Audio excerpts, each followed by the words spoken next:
Goedemiddag, het is 4 uur. Welkom bij Joert. Zuterig waar en een stevige wind bepaalden Joert de verskaten over sterrentochten. Vooral van de morgen weer er een soort ruimwetter.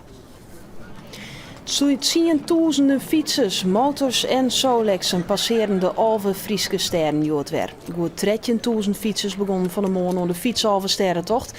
2000 startkaarten bleun lissen. De Rijns waren vergeleide dieken en daardoor winnen de verskaten vol partijen. En ook de Solex alve sterrentocht waard hinderen troch het waar. Van de dik 100 deelnemers was een heel wijde dag al 20 opjaan vanwege kwadsluiting of lekke banden. Het minste les van de waarsomstandigheden liet je de motorrieders te hebben, maar die binnen er dan meestek aardig op klooit. Ja, een zwiere fietsalve sterrentocht dus, troch het waar. De binnengliedspartijen en het tiental mensen krijgen een lekker baan. Wat is er maar jouw fiets? Band. Band. Bandlek? Ja. De eerste? De tweede. Het grutste pad van de fietsers jouwt net op, maar de Rijn en Huddewien budget vergwon al de willen. Dit was dus de laatste keer Elfstedentocht, wat een kuttocht. Van 4 uur van de Montbetiertal gingen al die duizenden fietsers van start. Voor de meesten niet nice, want de Alversterrentocht fiets je meer als 1 keer. Hoeveelste keer is dit?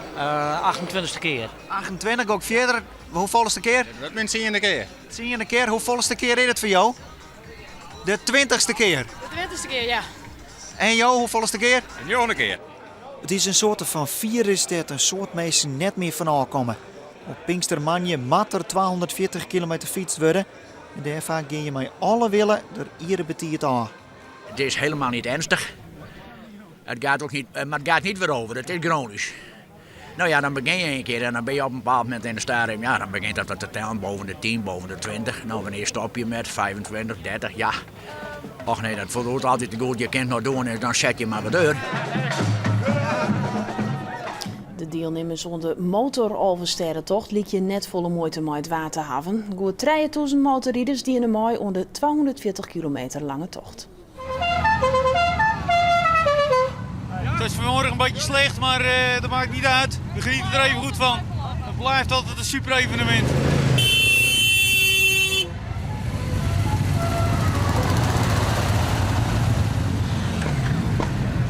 Ik heb zelf 13 jaar meegereden, maar ik voel me nou te oud.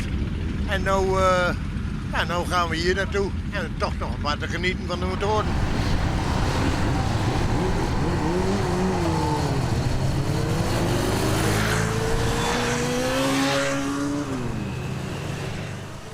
Bij een verkeersongeluk bij Tjom is nacht een 21-jarige man uit Frencher om het leven kwam.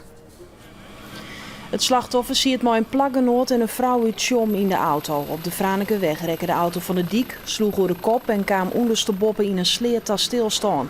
2 inzittenden konden zelfs uit de auto komen. De brandwacht had de 21-jarige eruit hellen. Hij is met een traumahelikopter naar het MCL gebracht en daar in de man letter verstonden. Een 22-jarige matroos uit Surhusterveen is juist de morgen omkwam bij een ongeluk op het Rijn-Henne-kanaal bij het Duitse Gelsenkirchen.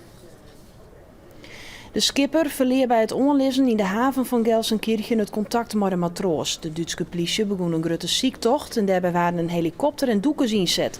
Die vonden het slachtoffer na 3 uur ziekje. De politie onderzoekt hoe de man in het water kwam is. De politie is op zoek naar de bewoners van het huis onder Beeldse Stritten in Ljouwen dat van de morgen volslijn uitbaande. De man, vrouw en een bandje wie een kwad verder uitslaande brand in haar auto uitnaaid. De bron ontstier van de morgen om 1:05. Het viel wat toen Dutsen terug bolje die de bronwacht alarmeerden. Het viel weer gauw onder controle, maar het huis baande volslijn uit. Nevens de politie binnen resten van een hennepkwekerij in het huis vonden. Technische recherche gaat morgen of overmorgen onderzoek doen om te kijken of dit klopt, of het een in werking zijnde hennepkwekerij was en of dit de mogelijke oorzaak van de brand zou kunnen zijn. De auto is intussen in Ljouwt weer omvonden. Van de bewoners ontbreekt elk spoor. En dan ben we het onderwijsverwachting. De wind neemt Joen al in kracht van het westen nu. Het kan zelfs de zinnen nog terugbrengen. En morgen een soort zinnen. Het is restig waar, maar een temperatuur van 19 of 20 graden. En ons voor het nijs in het kwad. Meer nijs, iedereen is van 6 horen. Graag om dadelijks en of nog vlekken jong.